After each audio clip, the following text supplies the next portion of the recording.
Imagine a world where the sky turns to fire and the rivers run with blood. For 400 years, the nation of Israel had been crushed under the iron fist of Egypt. They were slaves to a man who believed he was a god, Pharaoh. But the true creator of the universe was about to stage the greatest rescue mission in human history.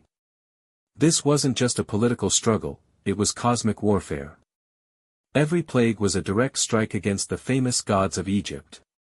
It began at the edge of the Nile. The Nile was the lifeblood of the empire, worshipped as a deity itself. Moses, the shepherd prophet, stood on the bank with his brother Aaron. Pharaoh watched with a heart of stone as Aaron raised his staff and struck the water. In a heartbeat, the blue, shimmering river turned into a thick, stagnant tide of deep crimson blood. The fish died. The river stank. Across all of Egypt, even the water in wooden buckets and stone jars turned to blood. For 7 days, a nation went thirsty, forced to dig into the mud for a single drop of life. But Pharaoh's magicians mimicked the sign with their secret arts, and Pharaoh turned his back on the suffering of his people. When the blood cleared, the second warning arrived. Moses warned Pharaoh, "Let my people go, or I will plague your country with frogs." Pharaoh mocked the threat, but soon, a living carpet of green began to rise from the mud. Thousands upon thousands of frogs swarmed out of the water. They weren't just in the streets, they were in the palace.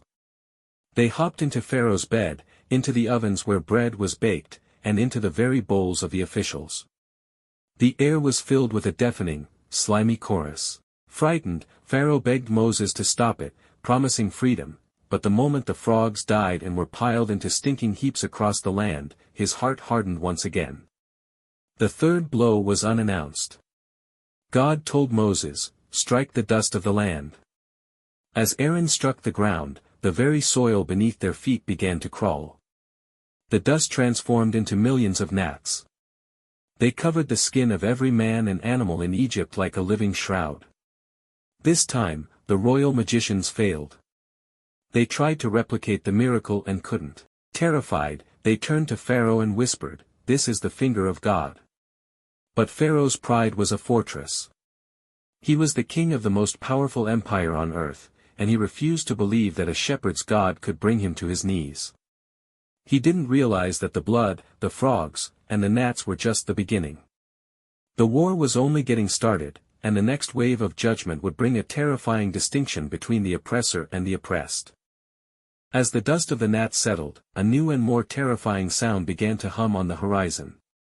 Up until now, the plagues had affected everyone, but with the fourth judgment, God drew a line in the sand that would change everything. Moses returned to the palace with a chilling message: the Lord would now distinguish between his people and the people of Egypt. Suddenly, a thick, buzzing cloud darkened the Egyptian sky. This wasn't just a nuisance, it was a plague of swarming flies, vicious, biting insects that filled the houses of the Egyptians and ruined the land. But in the land of Goshen, where the Israelites lived, the air remained perfectly clear. Not a single fly crossed the border. For the first time, Pharaoh saw that this God wasn't just a force of nature, he was a God of precision. Desperate to stop the torment, Pharaoh tried to bargain, offering to let the people sacrifice within the land, but Moses refused. When the flies were removed at Moses' prayer, Pharaoh's heart turned to ice once again, his promise of freedom vanishing with the insects. If the flies were an attack on the comfort of the palace, the fifth plague was an attack on the wealth of the nation.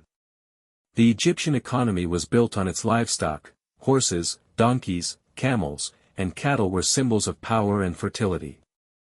Moses warned that a terrible hand would fall upon the animals in the field. Overnight, a massive pestilence swept through Egypt. The mighty war horses of the Egyptian army collapsed in their stalls. The cattle that were worshipped as gods fell dead in the pastures. The wailing of the Egyptian farmers echoed across the Nile. Pharaoh, obsessed with seeing if Moses was telling the truth, sent messengers to Goshen. They returned with shocking news: not one animal belonging to the Israelites had died. Even in the face of economic collapse, Pharaoh's ego remained unshaken. He would rather watch his kingdom crumble than admit he was not the highest power. Then came the sixth plague, a judgment that struck the very flesh of the people. God told Moses and Aaron to take handfuls of soot from a furnace and toss it into the air in Pharaoh's sight. As the black dust scattered in the wind, it became a fine film of judgment that settled on skin.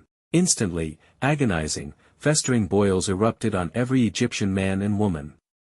The pain was so intense that the royal magicians, who had tried so hard to stand against Moses, could no longer even enter the room. They were covered from head to toe in sores. The gods of healing had failed. The priests were unclean. The palace was a house of pain. Yet, as the scriptures say, the Lord hardened Pharaoh's heart further, or rather, Pharaoh's own stubbornness reached a point of no return. He was now a king ruling over a thirsty, bitten, bankrupt, and diseased nation. He thought he had seen the worst that the God of the Hebrews could do, but he had no idea that the very atmosphere was about to turn into a weapon of war. The next wave would not come from the dust or the water, it would come from the throne of heaven itself. The battle for Egypt was no longer just a series of disasters, it had become an all-out assault on the very foundations of Pharaoh's world. Moses returned to Pharaoh with a chilling ultimatum: "Release my people, or I will send the full force of my plagues against you." For the first time, God offered a way out.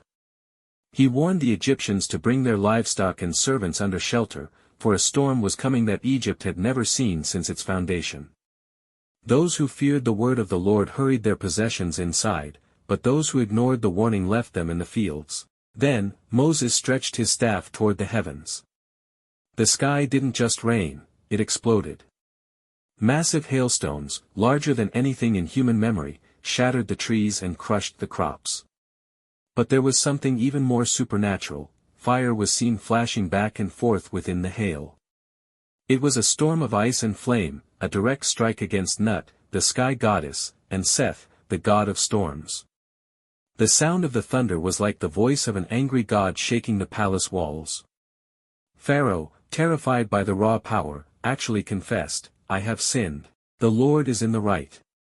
But as soon as the thunder ceased and the sun peeked through the clouds, his repentance vanished. His heart remained as cold as the ice that had just devastated his kingdom. Whatever the hail had spared, the eighth plague came to finish. Moses warned of a living cloud that would cover the face of the earth. When Pharaoh's own officials begged him to relent, saying, "Do you not yet realize that Egypt is ruined?" Pharaoh still tried to bargain. He would let the men go, but not the women or children. God does not negotiate with tyrants. An east wind began to blow, and by morning, the horizon was black. Millions upon millions of locusts descended, a literal carpet of hunger that devoured every remaining leaf and fruit. Egypt was now a wasteland, stripped bare of its pride and its food. Then came the ninth plague, a judgment that struck at the heart of Egyptian identity. Without warning, Moses stretched his hand toward the sky, and the sun vanished. This was not a mere eclipse, it was a darkness that could be felt. For 3 days, a thick, suffocating gloom fell over Egypt. No one could see their hand in front of their face. No lamp could pierce the blackness. The great sun god Ra was dead in the eyes of the people. The Egyptians sat paralyzed in a tomb of silence and terror. But while Egypt was trapped in the dark, the homes of the Israelites in Goshen were flooded with light. The separation was complete. Pharaoh's final threat to Moses was a death sentence: "Never see my face again. For the day you see my face, you will die." Moses calmly replied, "You have spoken well. I will never see your face again." The stage was set for the final, midnight reckoning. The air in Egypt was heavy with the scent of an ending. After 9 devastating blows, the nation was a hollow shell of its former glory, yet Pharaoh's pride remained an unyielding wall.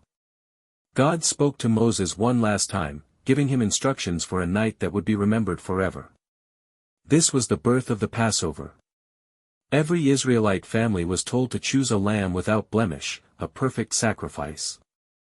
They were to slaughter the lamb at twilight and, in an act of public defiance and private faith, strike its blood on the doorposts and lintels of their homes. Inside, they were to eat the meal in haste, dressed for travel, with their sandals on their feet and their staffs in their hands. The blood was not for God to see who was good, but for God to see who was covered. It was a shield against the final judgment that was about to walk through the streets of Egypt.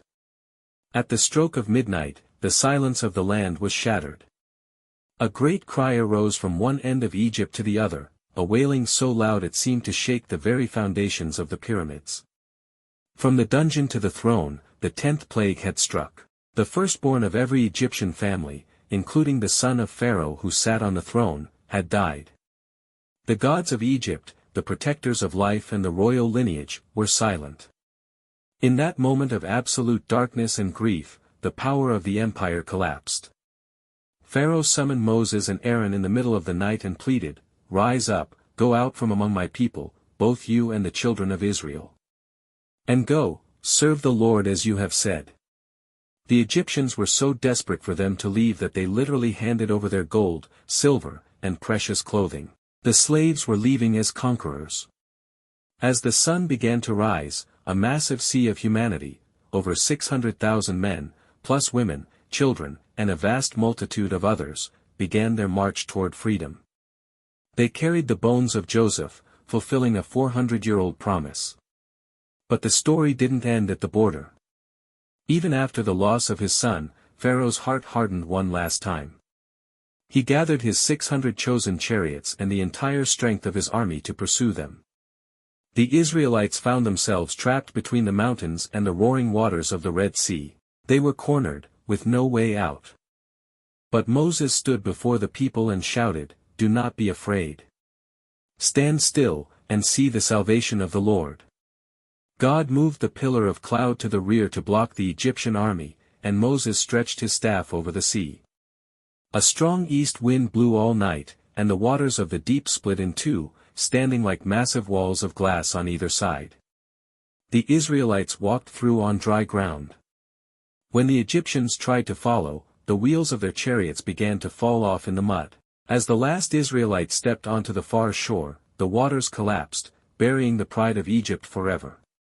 The 10 plagues had ended not just in a rescue, but in a total victory. The slaves were free, the idols were defeated, and the world finally knew that there is no God like the God of Israel.